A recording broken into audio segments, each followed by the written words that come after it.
Este é o Comida que Sustenta, uma produção do Sustentária, Núcleo de Extensão da USP.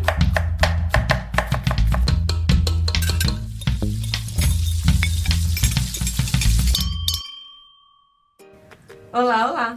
Seja muito bem-vinda e muito bem-vindo ao nosso Encontro Sustentária. Pode chegar, sente e fica à vontade.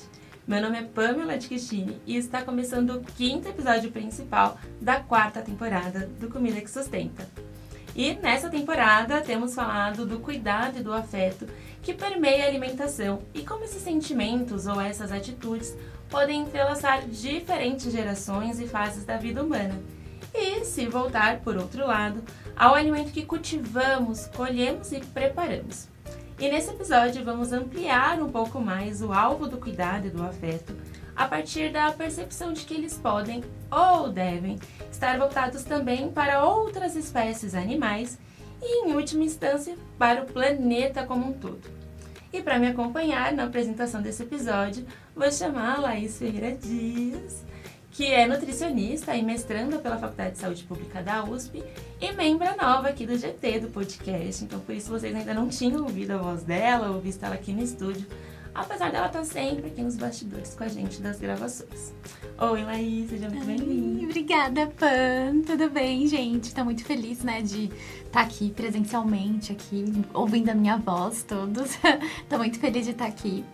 Então, esse episódio, ele trata de um tema que é muito significativo para nós duas, na condição de pessoas vegetarianas. Então, não é por acaso que estamos aqui juntas apresentando esse episódio. Porém, vale ressaltar que o Sustentária não é um projeto de orientação vegetariana ou vegana e nós não temos aqui nenhuma pretensão de estabelecer nenhuma conduta alimentar ou ética ideal, muito menos promover a segregação.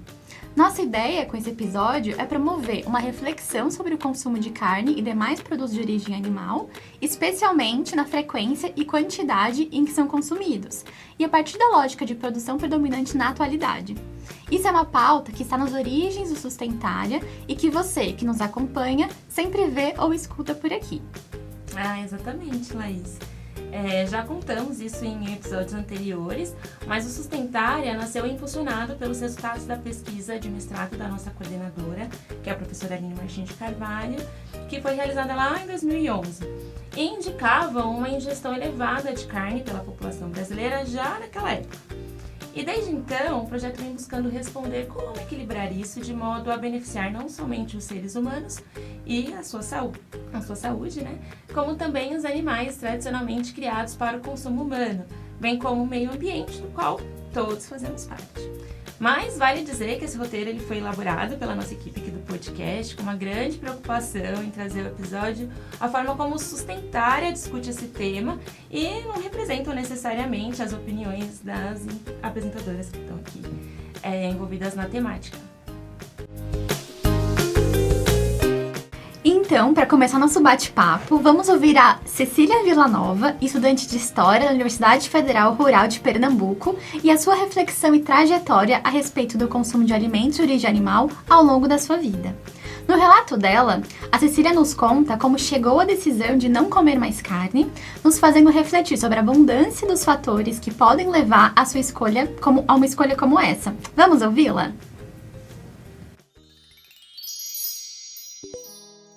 Depois que eu saí da casa de manhã, eu deixei totalmente de comer carne e me considero uma pessoa vegetariana, Nunca consegui ser vegana, de fato. Sempre consumia um leite, alguma coisa assim. E quando eu saí da casa de manhã, eu não comprava mais nem peixe, nem frango, porque eu também vim morar com um companheiro que também não comia carne. Então, tudo isso, no meu entorno, facilitou eu me tornar vegetariana, Então, tanto não foi algo forçado, nem vem de uma estrita consciência política. Essa consciência política foi chegando aos poucos, sabe? Mas também tem várias dificuldades no meio disso, Principalmente quando eu vim morar sozinha. E aí era quando eu tinha a responsabilidade de construir essa minha alimentação, né? E de comprar essas comidas. Então eu fui aprendendo também sobre outros alimentos possíveis que tivessem proteína, principalmente, e outras vitaminas, sei lá, outros nutrientes, né? Que fossem importantes para eu me nutrir, né?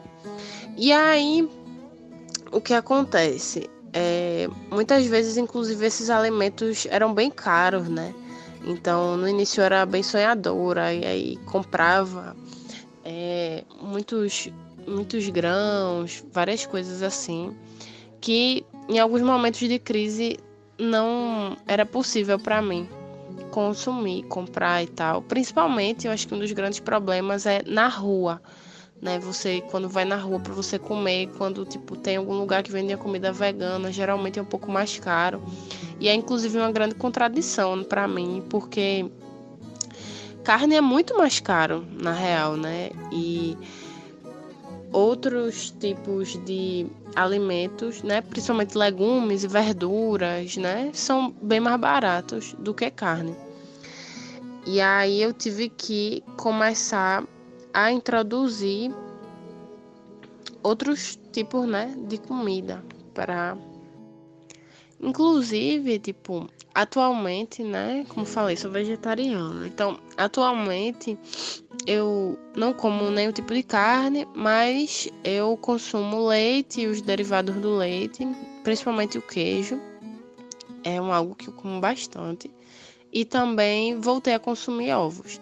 Tipo, teve um determinado momento, né, quando eu já estava morando sozinha, que eu não consumia nem leite, nem ovo, nem nenhum produto de origem animal. Mas comecei e aí foi meio uma recaída, assim. Eu comecei a sentir muita saudade de comer queijo. Isso foi a primeira coisa, assim. E o queijo era algo que eu comia muito quando manhã passou a trazer novamente esse tipo de alimento, né? Então o queijo para mim era, enfim, um paraíso. Então eu consumo bastante queijo. E o ovo eu fui reintroduzindo por uma questão financeira, né? Muitas vezes não tinha como comprar o queijo, e aí então fui passando a comprar ovo, principalmente na época da pandemia. Foi a época em que eu voltei a comer ovo. Quando eu vim morar sozinha, comecei a pesquisar mais sobre isso, e aí comecei a entender, na verdade descobrir que existia um movimento antiespecista, né, que tinha toda uma discussão política em volta do veganismo, e eu, antigamente, né, estava totalmente apartada disso. Na minha casa não tinha essa discussão, de fato. Mas quando eu vim morar sozinha, eu comecei a conhecer um pouco esse universo, mas nunca fiz parte de uma militância antiespecista, sabe? E compreendo bastante as pessoas também comerem carne. Eu acho que também não fico aperreando ninguém para as pessoas deixarem de comer carne e tal. Mas busco dialogar, assim, né, sobre os malefícios para o meio ambiente, né? Eu acho que é muito meu problema atualmente é a forma como esses animais são tratados, né? Inclusive, né, eu consumo leite e as vacas são extremamente maltratadas nesse processo, né, da extração do leite.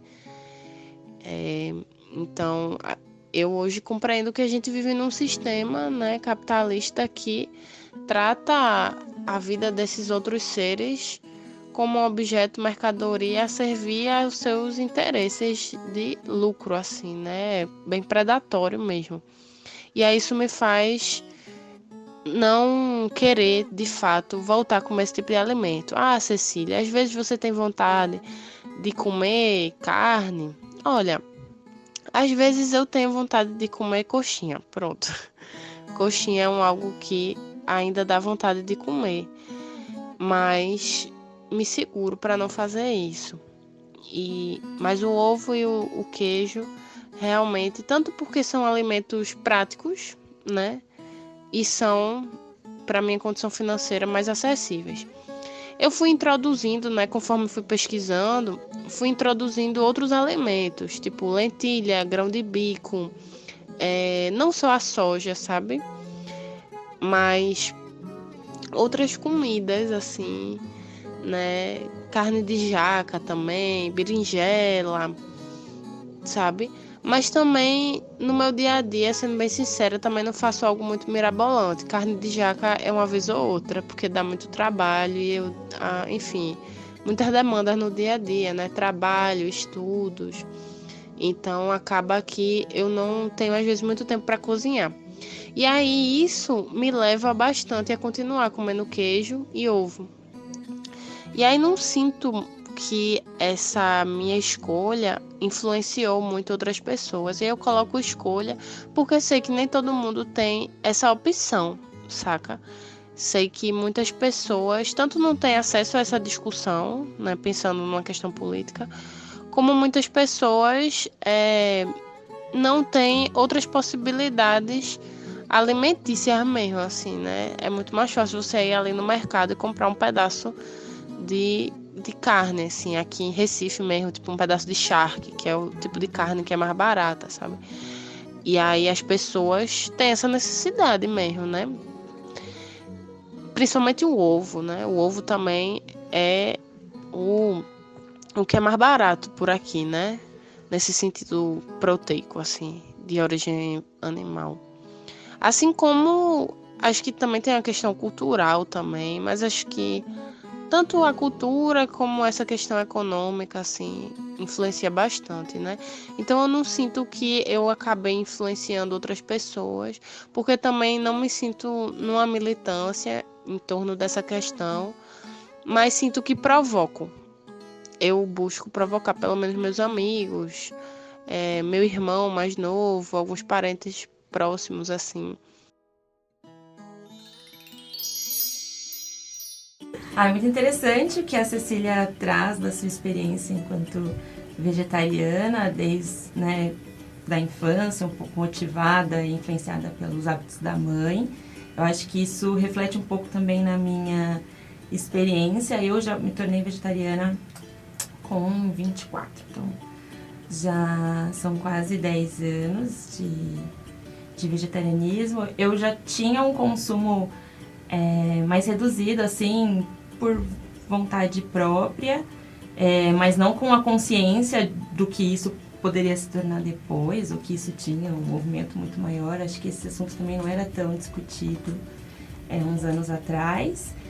E a minha experiência foi um pouco de vegetarianismo involuntário, porque eu tive uma experiência de morar em outro país em que a carne era mais cara, os cortes eram diferentes, então eu não sabia preparar.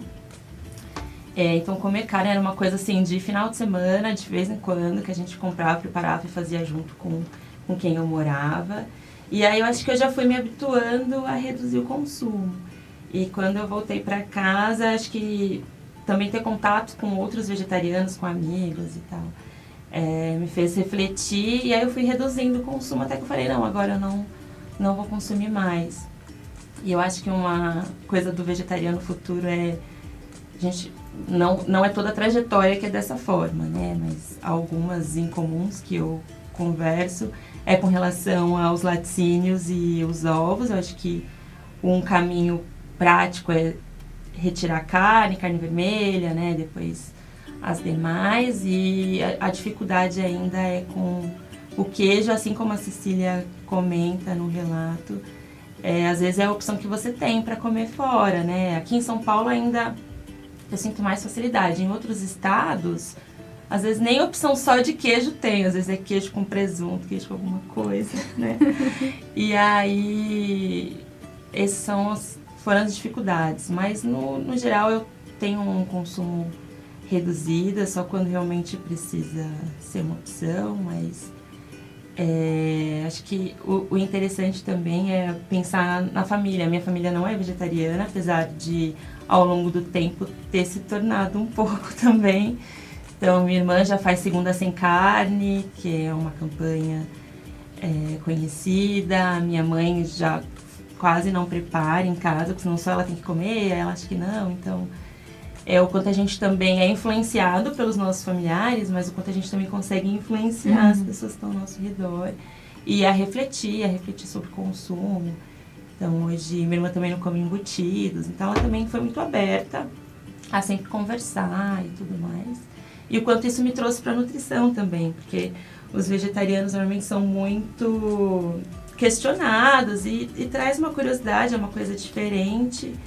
E a gente tem o hábito da carne muito enraizado na nossa cultura alimentar, então a gente meio que tem que ir pesquisando até para poder responder e tudo mais. E aí eu acho que esse interesse pela nutrição também surgiu com o vegetarianismo. Então, uma experiência assim parecida com a da Cília, mas um pouco diferente também. Sim, muito legal. Eu acho que esse finalzinho que você contou pra gente me remete muito à minha trajetória, porque primeiro eu virei vegetariana e depois eu virei nutricionista, né? Então teve muito esse link, assim, eu só fiz nutrição porque eu queria passar informação, eu queria ensinar as pessoas que eu poderia ser vegetariana, que eu ia ser saudável.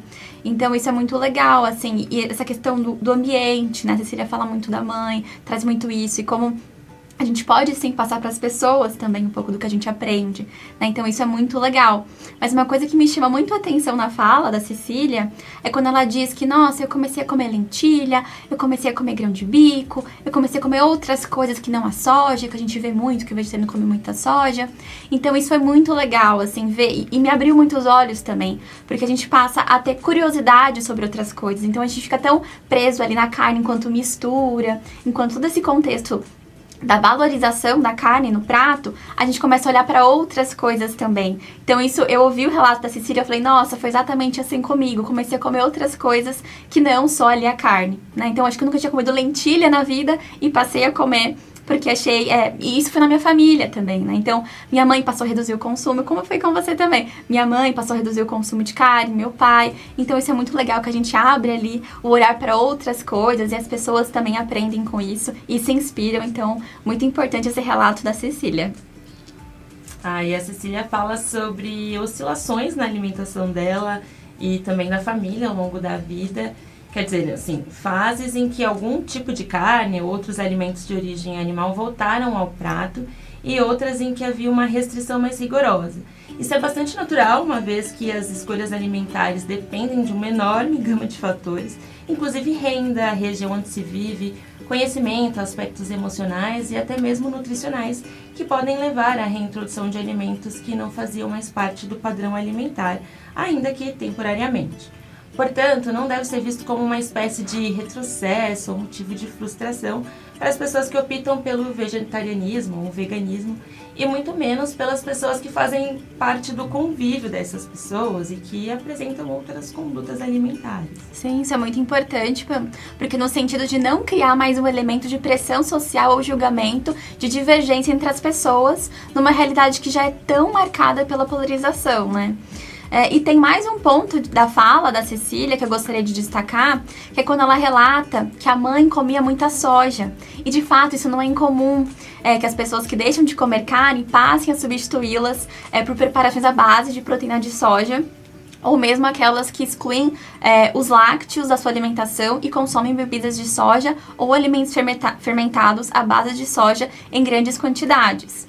A grande questão é que se a motivação da pessoa para essas exclusões estiver relacionada às questões de sustentabilidade envolvidas na criação animal para o consumo humano, deve-se levar em conta que a forma como a soja é cultivada no Brasil tem um enorme impacto sobre a sustentabilidade em todas as suas dimensões: a ambiental, a social e a econômica. Isso porque cultivar soja transgênica em grandes extensões de uma terra que é muitas vezes proveniente de desmatamento, a partir das queimadas, numa lógica de monocultura e com ampla utilização de agrotóxicos, tem como consequência a destruição de biomas, emissão de gases de efeito estufa, acompanhada de um grande prejuízo à sua absorção, que aconteceria pela vegetação nativa, além da fragilização do solo e concentração de renda nas mãos dos grandes fazendeiros. Sim, e essas reflexões que estamos fazendo deixam claro como o tema é complexo e multifacetado. Veganismo e vegetarianismo são caminhos possíveis diante da percepção incontornável, né, de que a forma e a proporção com que criamos animais para consumo humano atualmente é insustentável sobre vários aspectos, como o impacto ambiental, o impacto sobre a saúde humana, uma vez que o número crescente de estudos científicos vem demonstrando que o consumo excessivo de carnes, especialmente as processadas, pode aumentar o risco de doenças crônicas e até alguns tipos de câncer. E também a partir do aspecto do bem-estar animal, que não se restringe somente às carnes, mas também à produção de outros alimentos de origem animal, como leite e ovos, por exemplo. Mas, para além do vegetarianismo e do veganismo, que estão mais na esfera individual de escolhas e padrões alimentares, são muitos os horizontes de futuro que podemos pensar a respeito desse tema, muitos deles voltados à produção desses alimentos. E alguns dessas possibilidades são os critérios de bem-estar animal e a agricultura celular. Então, para nos falar um pouco sobre essa forma de produção animal, especialmente de aves, suínos, como eles são criados hoje em dia, conversamos com Rafael Almeida da Silva, que é médico veterinário sanitarista, doutor em saúde pública pela Fiocruz e diretor executivo da UAM Brasil, sigla para o grupo de Universidade Aliadas por Medicamentos Essenciais. O Rafael ele vem desenvolvendo pesquisas voltadas ao uso de antibióticos e ao bem-estar animal, junto à Cátedra Josué de Castro de Sistemas Alimentares Saudáveis e Sustentáveis, daqui da Faculdade de Saúde Pública. A gente perguntou para ele do que estamos falando exatamente, quando falamos da promoção de estratégias de bem-estar animal aplicadas a aves e suínos e sobre as possibilidades de utilizar estratégias como essas, já na atualidade, transformando a lógica de produção animal no Brasil. Anteriormente, se entendia bem-estar animal de uma maneira bastante reduzida, como somente a disponibilidade de água, de alimento e de medicamentos para que os animais ali, aves ou suínos, crescessem e pudessem fornecer ali ou a carne ou outro produto de alimento de origem animal, né? Mas hoje a gente entende bem-estar animal com um conceito mais amplo.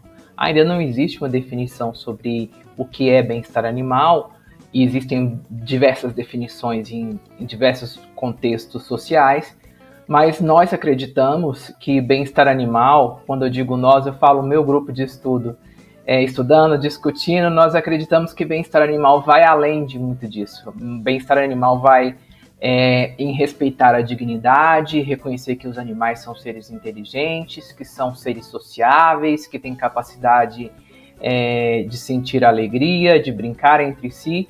E nós acreditamos que bem-estar animal também vai respeitando tudo isso, respeitando as características intrínsecas de cada espécie animal. E quando a gente fala de aves e suínos, a gente tenta olhar para quais características que essas espécies têm. Por exemplo, aves, elas gostam de ciscar, elas gostam de fazer poleiros, elas gostam de procurar alimento na terra. Então, nós acreditamos que o sistema de produção tem que ser voltado para respeitando essas características, como, por exemplo, já existem sistemas de produção semi-extensivo, onde permitem que as aves ali, elas vão a pasto e depois voltem para o galinheiro. Já existem, no caso das galinhas poedeiras, já existem a produção sem gaiolas, que elas fiquem presas. No caso da produção de frangos para corte, né, para carne, a gente fala muito da questão da quantidade de animais por metro quadrado, né? Muitas das vezes os sistemas de produção eles permitem aí até 42 quilos de animal por metro quadrado. Isso acaba reduzindo muito a qualidade de vida dessas aves no galinheiro. Enquanto aos suínos, a gente fala também em respeitar outras características intrínsecas que o suíno tem, por exemplo, como fuçar, fazer ninhos, que a maioria das pessoas não sabem, mas os suínos é intrínseco deles fazer ninhos. E também é intrínseco dos suínos também se apegar a grupos, ter certos grupos de sociabilização. Então, quando a gente fala para a produção de suínos, a gente fala, por exemplo, para garantir o bem-estar animal. Existem formas de produção extensiva, Mas o sistema de produção intensiva a gente pode falar também, por exemplo, de criação em família, né? Você direcionando ali os animais do crechário ali para ganharem peso para um mesmo lote. E, suínos que nasceram juntos, que são irmãos. A gente fala também de gestação coletiva, também para reduzir o estresse das porcas. A gente fala também da retirada das gaiolas de gestação, que na nossa opinião são cruéis com as porcas matrizes. Então, quando a gente fala de bem-estar animal, a gente fala disso, assim, aves e suínos. Algumas empresas que já fazem a produção considerando todo esse bem-estar animal, como, por exemplo, a Corim, também temos umas linhas bios de outras empresas como a Seara e etc., mas que de alguma forma já perceberam que é possível você produzir considerando umas questões mínimas de bem-estar animal, como, por exemplo, a redução de densidade de aves, né? A gente estava esses dias discutindo um exemplo que já em outros países também é possível de se aplicar no Brasil, de a redução de densidade aí para garantir a qualidade de vida para as aves, né? De 42 quilos por metro quadrado para 30 ou até menos, sem de alguma forma isso causar um grande impacto nos custos de produção. Para suínos também existe uma lei que foi implementada há algum tempo, se eu não me engano, é a Instrução Normativa 113, que fala para a criação de bem-estar de suínos, que ela fala da retirada das gaiolas de gestação e a implantação da gestação coletiva. Segundo o último relatório do Observatório Suíno, algumas empresas como a JBS, a Pomplano, elas já estão implementando, aí, já tem 80% do seu plantel com gestação coletivas, e outras, como a Alegra e a Firmeza, já estão implantando, estão com 50% de todo o seu plantel adotando a gestação coletiva. A criação de suínos em família ainda é uma questão que precisa ser implementada em ampla escala no Brasil. É feito muito ainda em escalas menores em outros países, tem buscado muito a possibilidade de aplicar isso, e a gente acredita que é possível sim. Nós, seres humanos, temos a capacidade de desenvolver estratégias inteligentes para sobreviver, né? Então, quando passamos a considerar as outras espécies que dividem o espaço conosco aqui nesse planeta como seres inteligentes que merecem respeito e dignidade, nós também somos capazes de criar estratégias para produzir animal da maneira mais sustentável possível e considerando o bem-estar dessas espécies. O Rafael nos traz essa percepção de que os critérios de bem-estar animal em criação são possíveis de aplicação imediata, ou seja, uma solução para já, que inclusive já está sendo incorporada por algumas empresas. A nossa próxima convidada nos falou sobre novos sistemas de produção de proteínas animais a partir do cultivo celular para o consumo humano. Um tema que ainda está no momento mais preliminar de pesquisa intensa e crescente, com um horizonte de aplicação um pouco mais distante. Ela é a Carla Molento, professora em Bem-Estar Animal e Zootecnia Celular na Universidade Federal do Paraná. Começamos pedindo para a professora Carla nos ajudar a compreender o que é a chamada agricultura celular, sobre a qual tem se falado cada vez mais. A agricultura celular, ela, dependendo de quem define, ela é mais abrangente ou menos abrangente, né? Mas quando a gente fala especificamente dos métodos de produção celular, esses novos métodos de produção de alimentos de origem animal via cultivo celular, a gente está falando de algo que parece muito complexo, que demanda muita biotecnologia, mas o conceito em si, ele é relativamente simples, né? A gente hoje tem tecnologia suficiente para fazer a célula que só cresce dentro do organismo de um animal, do nosso organismo, a nossa célula muscular, por exemplo, ela não sabe viver fora do nosso corpo, né? Mas hoje nós temos tanta tecnologia que a gente consegue produzir um ambiente dentro de um compartimento fechado, que a gente chama de bioreator, nada mais é do que um tonel fechado, só que lá dentro a gente tem né, muita tecnologia para manter as condições que essa célula tem de vida como se fosse dentro do organismo. Então, o que tem que acontecer lá dentro? Tem que ter temperatura, tem que ter pressão de gases em níveis adequados, tem que ter alimentos chegando para a célula, né, que a gente chama de meio de cultivo, mas na verdade é como a gente dá ração para um animal ou como a gente almoça. Por que a gente almoça, né? Porque a gente vai digerir o alimento, ele vai para o nosso sangue em partículas bem pequenininhas e as células vão captar para se alimentar. A gente alimenta as nossas células. E isso hoje a gente consegue fazer num ambiente também fora do organismo. Essa é a grande novidade, porque a ideia de se produzir alimentos usando o cultivo de células que tem já vida independente, como, por exemplo, micro-organismos ou leveduras, algo que a gente sabe fazer há milênios, né? Então, o que está sendo proposto não é muito diferente do que a gente faz numa cervejaria ou numa vinícola, né? Ou quando a gente produz um queijo, porque todas essas técnicas envolvem alimentar células para que elas transformem aquele substrato no que a gente quer, na cerveja, no vinho, no iogurte, no queijo, né?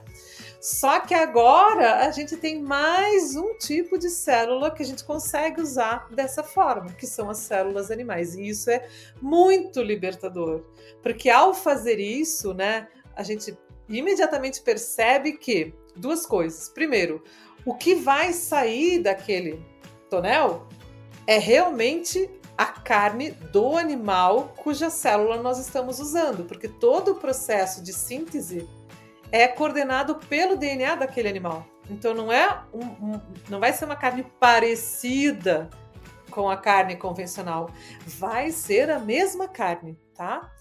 Então essa é a primeira coisa interessante da gente lembrar. A outra maravilhosa notícia é que ao fazer isso, nós não precisaremos mais manter animais se reproduzindo com o fim específico de ir para o abatedouro, né?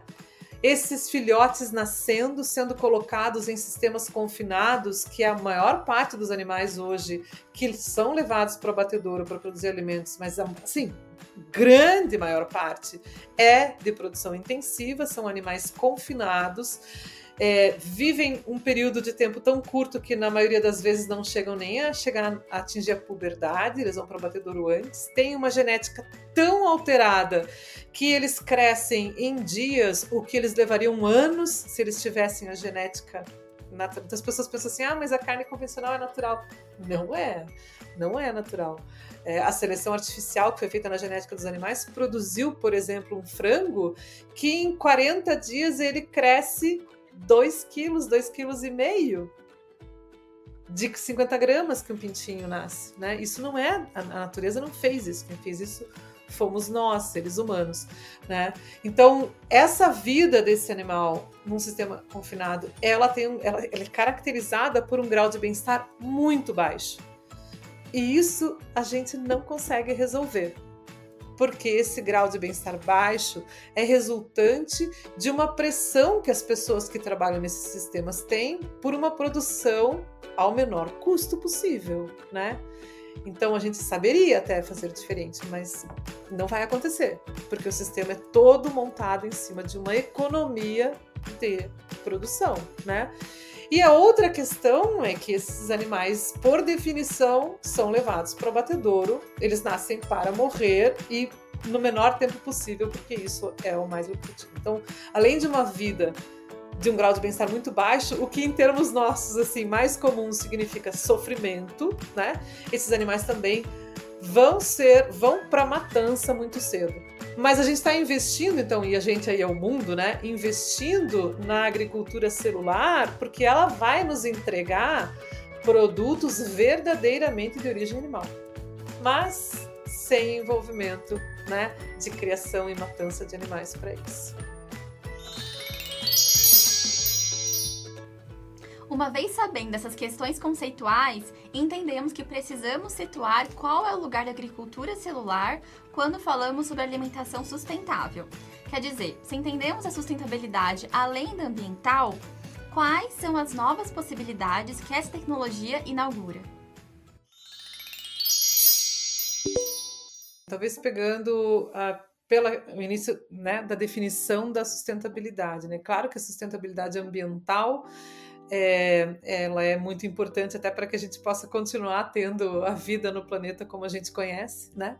Então, em termos de sustentabilidade ambiental, a gente tem enormes ganhos com as proteínas alternativas, né? Que é um termo que eu vou usar bastante, tá? Então, com proteína alternativa, eu estou querendo incluir, né, as proteínas produzidas por cultivo celular, que é a maior novidade, digamos assim, em termos de tecnologia, né? Mas também as proteínas produzidas por fermentação e as carnes e leites vegetais, né? Produzidos aí a partir de combinação de moléculas vegetais. Então, todos esses novos sistemas de produção de proteína alimentar para o ser humano, eles têm como uma característica principal um número muito menor de recursos por unidade de produto. Então, para se fazer 1 quilo, por exemplo, de uma carne feita a partir de métodos alternativos àquele convencional, a gente usa muito menos água, muito menos terra, né? Muito menos insumos do que para fazer 1 quilo daquela carne que é oriunda da criação e do abate de animais. Tá? Então, em termos de sustentabilidade ambiental, é uma questão enorme, complexa, mas as vantagens também são bem definidas e bem objetivas, né? Existem outras vantagens, né, para além das questões ambientais, e por isso que é tão empolgante falar sobre as proteínas alternativas, que se relacionam aí com mais de 10 dos objetivos do desenvolvimento sustentável. É muito grande mesmo, né? Então vai desde aumento da segurança alimentar, essa maior efetividade na produção de alimentos a partir dos recursos planetários, significa que a gente vai poder produzir mais alimentos com menos dano ambiental, alimentar mais pessoas, né? Existem as questões também do tipo de trabalho que as pessoas têm, né? Das oportunidades de novos empregos com uma questão de um trabalho que é um trabalho que vai demandar uma mão de obra que tem um maior nível educacional, isso é bastante transformador, que tem uma condição de trabalho também muito mais condizente com o que a gente considera o trabalho decente que o ODS pede, né? Tem todas as questões de água, de terra, tem as questões relacionadas à biodiversidade, então é realmente muito grande, né? Tem inclusive as questões sociais que já vêm sendo estudadas por alguns grupos, né? Dos benefícios do engajamento com os novos sistemas de produção de alimentos para as próprias sociedades locais, né? Então, quanto maior a aceleração nesse engajamento, maior o número de oportunidades que as sociedades vão ter, né? Com o início dos novos sistemas de produção de alimentos. Então, é uma conversa tão ampla, assim, porque a gente está falando de algo que não é uma nova tecnologia, simplesmente, né? É um conjunto de novas tecnologias que vão subsidiar a construção de novos sistemas de produção de alimentos. Então, isso é uma coisa muito grande. É mais ou menos o que aconteceu com a humanidade lá para trás, 12 mil anos atrás, quando o ser humano aprendeu a domesticar os animais. Né? Então, a gente está vivendo uma transformação na produção de alimentos que tem essa magnitude, né? E tem, claro, benefícios equivalentes, né? Em inúmeros setores, e também tem, logicamente, desafios, porque a gente envolve uma cadeia produtiva, várias cadeias produtivas que são muito grandes, que envolvem muita gente e que, portanto, qualquer pequeno benefício também, né, terá essa dimensão. E para finalizar, perguntamos à professora Carla qual o horizonte temporal de realização dessas tecnologias, ou seja, quando elas sairão dos laboratórios e poderão ser, de fato, uma das opções de consumo para os cidadãos. A gente quer saber quando é que a carne celular vai estar no mercado, né? É difícil fazer essa previsão, acho que em primeiro lugar porque isso não está posto. Não existe uma única resposta. A resposta para essa questão temporal depende de quanto investimento vai ser feito, né? Porque a gente pode desenvolver um produto em 10 anos com uma equipe de 10 pesquisadores, ou em 1 ano com uma equipe de 100 pesquisadores. Só que, claro, você vai precisar de muito mais dinheiro para fazer em 1 ano. E tem países e cenários, empresas que estão colocando uma quantidade significativa de recursos nisso, né? Então, não é fácil dizer em quanto tempo. A outra questão não é como se a gente estivesse estudando para resolver uma pergunta. Para a gente ter a carne, vejam, a gente está falando de um sistema que envolve inúmeras etapas e inúmeras questões. Então, não é só eu conseguir, por exemplo, ter um ritmo suficiente de crescimento dessas células fora do organismo que seja economicamente viável para ela chegar num patamar de preço assim, competitivo, pelo menos, com o que está no mercado, né? Eu preciso ter uma outra indústria desenvolvendo bioreatores. Quando eu tiver bioreatores sendo desenvolvidos, por exemplo, com tecnologia brasileira, né? E a venda, e mais gente comprando, o preço do bioreator diminui. O preço da carne vai diminuindo. Eu preciso ter alguém produzindo os insumos. Imaginem quantos insumos o Brasil não tem condição de trazer para essa nova indústria com a biodiversidade vegetal que nós temos, né? Mas isso só vai ser estudado se tiver pesquisa brasileira envolvida, senão cada país está estudando, né, as suas características. Então, vejam que é difícil prever porque não é como se eu falasse assim, para o componente X ser desenvolvido, quanto tempo precisa? Isso já seria difícil, mas aí eu teria uma pergunta específica. A pergunta sobre a carne celular é muito ampla, né? Mas o que a gente vê nas estimativas, tá? E tem gente que trabalha com isso, né? Tem uma equipe europeia, tem uma equipe americana também que fazem previsões desse tipo, que são sensacionais. Eu vou mencionar o Tony Seba, que é da Rethink X, que fala muito sobre o tempo das inovações. Tá? Ele tem até um relatório em que ele estuda isso, várias inovações disruptivas, né? Que é o caso da carne celular. O que é uma inovação disruptiva? É um jeito completamente de fazer algo, né? O carro foi uma inovação disruptiva para tração a cavalo, né? A câmera digital foi uma inovação disruptiva em relação àquela velha câmera fotográfica com filme para revelar, né? Então, inovações disruptivas são essas, que trazem uma forma completamente nova de se fazer algo. E quando ele estuda as inovações disruptivas anteriores, ele descobre que, em média, leva 15 anos para uma inovação disruptiva que no começo é caríssima, né? Quem viu aquele filme Jogo da Imitação, que conta a história do Turing, do computador, vai lembrar que o primeiro computador que ele inventou lá era uma sala inteira da NASA, né? Tem estudos desse tipo de área do conhecimento, que é sobre inovações, né, e transições, que diz que até 2040 somente 40% do total de carne comercializada no mundo vai ser da carne convencional.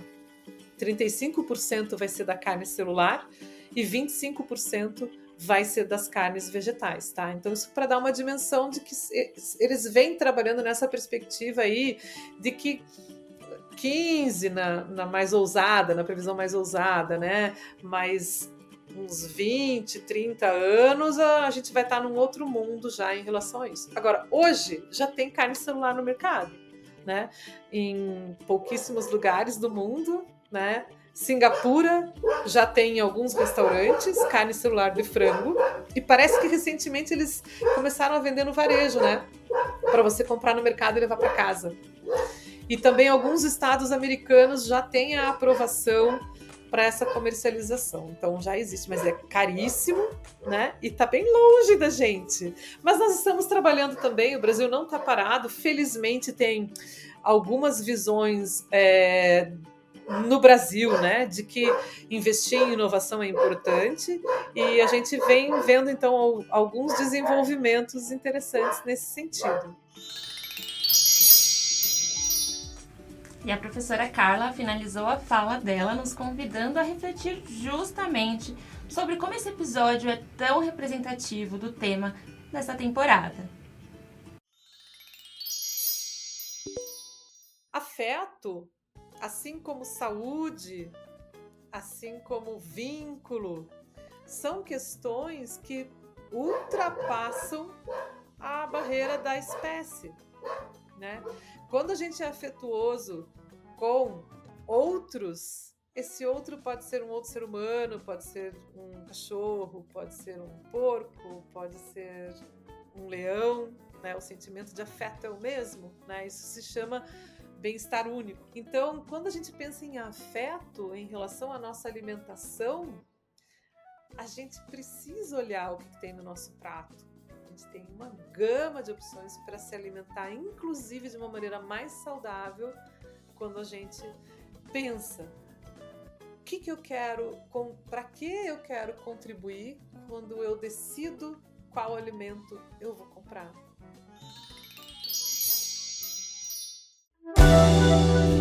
Sustentária indica. E depois dessas sábias palavras, ficamos aqui com a importante missão de indicar conteúdo sobre esses temas que são tão importantes, urgentes e amplos. Então eu vou começar indicando projetos da própria professora Carla Molento, que são o projeto de extensão Zoocel e o podcast Bife Sem Bicho, ambos da Universidade Federal do Paraná. E para você que quer saber mais sobre agricultura celular e de forma aprofundada, recomendo acompanhar a Associação de Agricultura Celular do Brasil. Você encontra os links para todas essas indicações na descrição do episódio. E você, Laís, o que você trouxe como indicação? Então vamos lá. A minha indicação é o podcast do Joio e o Trigo, chamado Prato Cheio. Para quem não conhece o podcast inteiro, por si só já é uma indicação. Mas eu vou indicar especialmente o episódio chamado O Império da Proteína, que contou com a participação de nossas líderes daqui do grupo do podcast, que produz ele, né? Chamada Mariana Razi Ueta, que aborda questões muito relacionadas aos motivos que nos levaram a consumir alimentos fontes de proteína, nomeadamente de origem animal, de forma como consumidos atualmente. Então vale a pena escutar. E aí, bora cozinhar? E para o nosso quadro Bora Cozinhar de hoje, a Maria vai nos trazer algumas dicas de preparações tradicionalmente feitas com carne, mas que podem ser preparadas à base de vegetais, seja para substituir algumas vezes na semana, seja para quem optou por excluir da alimentação. Já tô curiosa, mas as duas nutricionistas aqui e mais algumas no grupo, né, Pam? Então vale ressaltar que muitas dessas preparações são substitutas sensoriais ou de momento e consumo, mas não necessariamente ocorre equivalência nutricional, ou seja, nem sempre elas serão fontes de proteína ou cálcio, como acontece com as bebidas vegetais à base de soja, de arroz, de castanhas, em comparação ao leite. Por isso, sempre que for fazer alterações no seu padrão alimentar, especialmente no sentido de excluir grupos alimentares, é importante consultar um profissional nutricionista. Então vamos nos inspirar nas dicas da Maria? Bom dia, boa tarde, boa noite. É um prazer estar aqui de volta com vocês nesse episódio. E hoje nós vamos falar sobre proteínas vegetais. Elas são uma ótima opção para quem está tentando diminuir um pouco o consumo da carne ou para quem optou por uma dieta vegetariana ou vegana. Lembrando que o Sustentária não é um movimento que defende a alimentação vegetariana ou vegana. Então hoje eu trouxe de novo 6 dicas para falar sobre esse assunto. A primeira dica são as leguminosas, como feijão, lentilha, grão de bico, ervilha. Essas leguminosas são ingredientes super versáteis. Você pode fazer sopa, ensopado, hambúrguer, pode até colocar na salada. E elas são ótimas fontes de proteína vegetal. Como segunda dica, também boa fonte de proteína vegetal é a soja, que você pode apostar nos seus derivados, o tofu e o tempeh. Eles são excelentes substitutos de carne em diversas receitas. Você pode facilmente encontrar um tofu defumado e colocar ele no seu feijão ao invés de colocar uma linguiça. É possível fazer ele grelhado e colocar ele no estrogonofe e várias outras possibilidades. Já o tempeh ele tem um sabor mais forte e pode ser marinado e grelhado e dá um toque especial para os pratos. A minha terceira dica são cereais integrais, como a quinoa e o amaranto. Esses cereais você pode inclusive substituir pelo arroz, você pode colocar na salada. Tem várias preparações bem diferentes e eles também trazem bastante proteína. Minha quarta dica são o uso das sementes, como chia, linhaça e cânhamo. São muito ricas também, trazem inclusive ômega 3 e você pode colocar nas suas vitaminas, você pode colocar na salada, você pode inclusive colocar em patês e pastas que você passaria no pão. A quinta dica, seguindo mais ou menos a mesma linha, a gente vai falar sobre nozes e castanhas. Amêndoas, nozes, castanha do Pará, avelã, são algumas possibilidades, são nutritivas, fontes de gordura saudável e super saborosas. Você pode, inclusive, utilizar elas para aproveitar e colocar naquele docinho mais saudável que você vai usar na sua dieta. E para finalizar, a sexta e última dica de hoje são os cogumelos. Shiitake, shimeji, portobello, as variações são infinitas, assim como os modos de preparo. Você pode fazer assado, grelhado, recheado, na chapa, em vários molhos diferentes, os sabores são diversos e eles são super nutritivos e também têm uma boa dose de proteína. Espero que você tenha gostado das dicas de hoje e até o próximo episódio. Que possamos continuar pensando em formas diversas e modelos possíveis de nos alimentar de forma saudável para nós, mas causando impacto cada vez menor sobre outras espécies e sobre o planeta, de modo a cultivar e espalhar o cuidado e o afeto mundo afora. Como de costume, deixo aqui um agradecimento especial a todas as pessoas envolvidas na produção desse podcast, seja nos bastidores ou como as convidadas do episódio de hoje. E claro, agradeço a minha parceira de estúdio, a Laís, que esteve aqui abrilhantando o nosso episódio. Muito obrigada. Eu que agradeço. Tô muito feliz de estar aqui desse lado, né, agora. Então, agradeço muito também o convite de vocês, a ideia. Então, 2 vegetarianas aqui apresentando o programa hoje, né? E também aproveito para agradecer a você que nos ouve, para quem idealizamos e produzimos esse querido podcast. Esperamos ter plantado sementes de curiosidade e fortalecido a sua reflexão sobre o tema de hoje. Eu espero voltar em breve, então até logo! Até logo e até daqui a pouco do vídeo, que temos cenas pós-créditos, ou erros de gravação, ou acertos, depende da ótica. Mas enfim, para convidar vocês a assistirem até o final. E enfim, é isso aí. Como já é de conhecimento geral, daqui a 2 semanas tem episódio novo da série Explica, mais uma vez bastante relacionada a um dos temas que abordamos hoje. Então fiquem de olhos e ouvidos atentos às redes sociais de Sustentária, siga a gente nos agregadores de podcast para não perder nenhum episódio. Até lá! O Comida que Sustenta é uma produção do Sustentária. Para ouvir todos os episódios, nos siga no Spotify, no YouTube ou acesse sustentaria.com.br. A coordenação, apoio à pauta, roteiro e pesquisa dessa produção foram de Nadine Marques e Mariana Razioeta.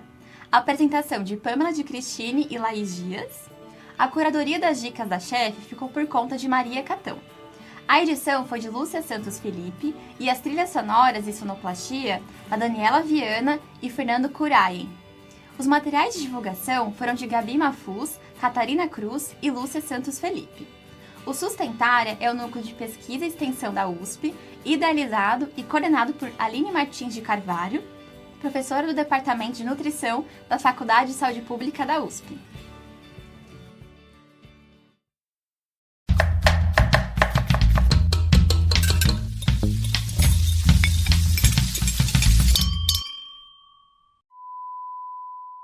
Cadê a claquete? Tá bom. Foi.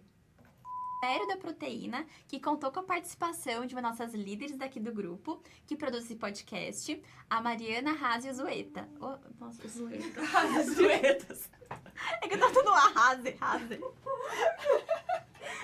Gente, A Mari Arrasa-Ueta virou quase um axé, uma música de... gente, pera que você tem que gravar de novo essa parte? O que a gente faz agora? Agricultura celular do Brasil. Lá você encontra os... Ai, gente, eu me coisei toda. Volta aí.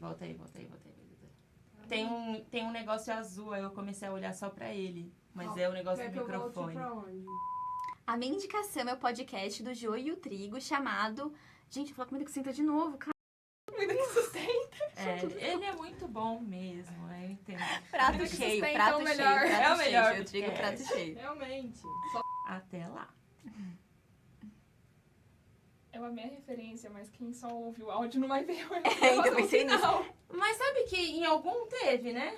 Como assim? Foi o áudio completo. Meu Deus do céu. Com os erros. Não, mas eu fiquei achei que pensando ficou nisso. bom. Mas acho que não faz sentido os erros no online, no Mas é porque a Spotify. pessoa escuta. Até faz, Teve assim. um que eu escutei até o final e eu falei, olha, aqui tem Mas erros tem um que é também. só careta, tem um que é Então. só careta. Eu já É, pensei. não, mas aí a pessoa vai pegar só lá. Sei lá. Eu acho que faz sentido. Enfim, é isso, pessoal. Vamos Ah, refletir Lúcia, sobre. você faz dois cortes, tá É o tudo quê? certo. É o quê? E era pra olhar pra lá ou pra lá? Como assim? Era pra olhar pra qual câmera? Porque eu comecei olhando um pouco pra lá, mas eu falei, cara, acho que eu tenho que mudar muito rápido, vou olhar pra do Não, quando eu vi que você mudou, você olhou pro planeta muito, eu Ai, mudei a você é câmera. muito rápida. Laís, a ficha técnica é sua. Ai, tá bom. Não Que é vai a do errar os convidado. dados. É a Ai, do gente, convidado. cadê? Que nome que tem aqui? Vamos ver, hein? Já vou ver Não, antes. sem spoiler. Eu errei vários. Da Faculdade de Saúde Pública da USP. A gente deixa o Curaem errado? Ai, Curaien? O que eu falei? Curaien? Cada um fala de um jeito, gente. Não tá errado Curaien, só é a entonação. Não, se vocês quiserem, eu gravo de novo, não é tão difícil essa parte. É só a última agora, né? A Lúcia que decide. Não, Ela é a Não, diretora. você que sabe. Gente, bota um acento aí, na moral. Curaien, bota um acento. Ah, você vai fazer sair dessa tela? Não, você vai gravar aí. Curaien. Depois eu usou o trem aqui, vai dar tudo errado.